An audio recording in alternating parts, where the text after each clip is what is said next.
Okay, silipin natin ng mabilis itong doktrina ng res gestae, ha? Galing to sa kaso ng Lagawya Garcia v. People, GR No. 217721. Lumabas siya noong October 14, 2020. So, usapang ebidensya ito. Ano ba tong res gestae?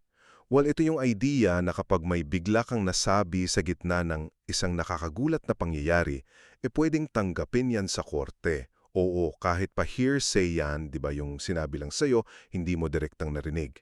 Mahalaga tong kaso na to kasi pinapakita nito how the law values yung mga natural lang na reaksyon natin. Una, ano nga ba talaga ang res gestae? Base sa Korte Suprema dun sa Lagao case, ito raw yung mga pahayag na nagawa habang may nangyayaring nakakagulat or yung mga sinabi agad-agad bago o pagkatapos nun na tungkol mismo dun sa pangyayari. Kasama na rin dito yung mga sinabi mo na nagpapalinaw sa isang kilos na, alam mo yun, medyo di klaro o equivocal. Pangalawa, paano mo malalaman kung res gestae nga yung sinabi? May tatlong kailangan, okay? Number one, yung mismong event dapat nakakagulat talaga.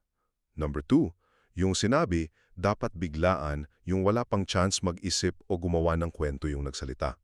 And number three, yung laman ng sinabi dapat konektado mismo sa nangyari. Pangatlo, bakit nga ba special ito?